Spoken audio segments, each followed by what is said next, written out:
Welcome to It's Not God's Fault. Hi, I'm Yoli. In this red flag series, we've talked about the warning signs, the ones we see and the ones we choose to ignore. And today I'm going to be honest about a moment I'm not very proud of.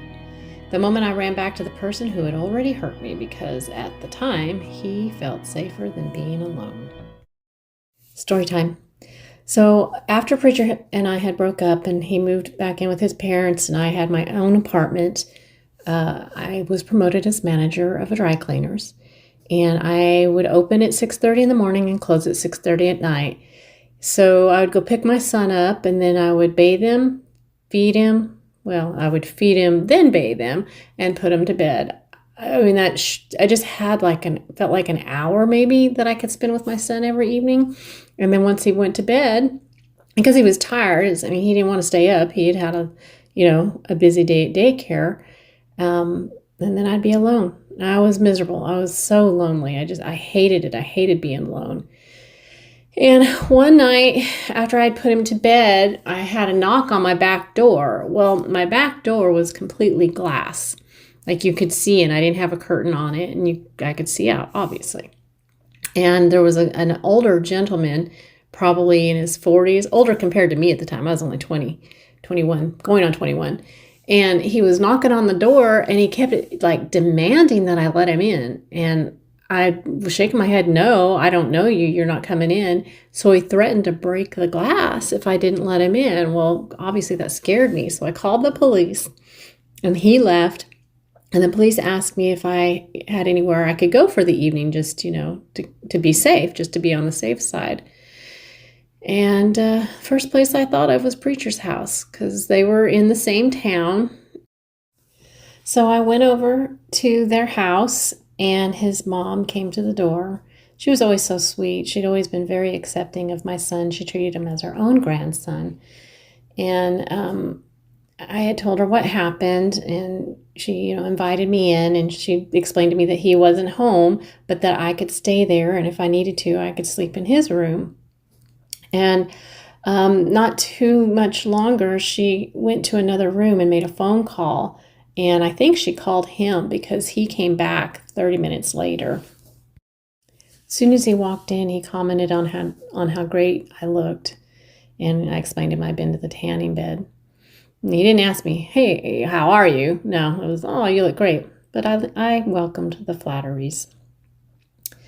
I asked him where he had been, and he told me where he had been. He'd been out on a date with an old friend of his, and it kind of made my stomach drop because I was a little bit jealous, but I didn't say anything to him about it because I had been on dates, as you had heard in one of the other episodes.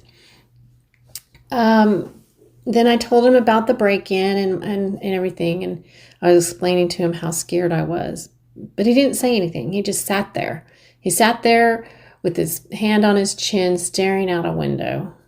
Almost like, ooh, I have her right where I want her. Now that I'm looking back on it, that's what it looks like to me. And then I told him, I'm moving. And immediately, before I could explain where I thought I was going, he started attacking the idea of me moving because he just automatically assumed I was going to move in with my parents. Yes, I was planning to move back in with my parents, but I wasn't going to let him know that because I didn't want him to be right. So I told him, I'm moving to Oklahoma. He said, let me go with you, whispering in my ear, so close I could feel his hot breath on my shoulder. And I looked at him with a strange look on my face, and he said it again. Take me with you. I asked him, well, what about Bridget? And he said, I don't even care about her. She's not my type. I don't like the way she just thinks about her hair all the time. And in that moment, I felt like he was choosing me over her, and that felt pretty darn good. What I didn't know was that she was pregnant. I would not find out for over a year later, after we had been married for nearly a year. He was looking for a getaway driver, and I just offered him the car. By this point, I knew better. I had seen him and heard about him with the gun. I had seen his temper. I had already left him once, so why was I going back? Because fear hijacks logic. When we're in a state of high adrenaline, like I was when that man showed up at my apartment pounding on the glass, our thinking brain, the part that remembers the red flag, goes offline. We enter in a trauma bond.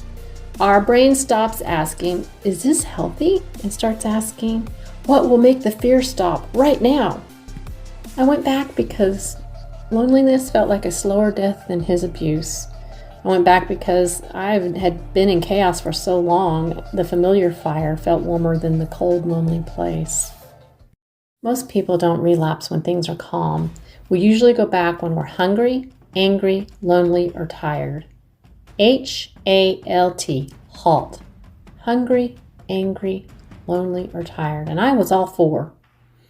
If you're listening to this and you feel the urge to call that person, the one who hurts you, the one you think understands you, I want you to pause. Ask yourself, am I running to them because they're safe, or am I running to them because they are familiar and I'm tired and I don't want to be alone? That night at Preacher's house, it wasn't about love, it was about survival. I chose what was familiar over what was healthy. We ignore red flags because hope is seductive, like that whisper in my ear, take me with you. We want the comfort more than the truth, but truth is the only thing that can actually set us free. In our next episode, we're going to talk about how he treated his mom and why that was the ultimate mirror of my future, but I didn't see it. This is Yoli, and this was not God's fault. Take care of your heart, and I'll talk to you next time.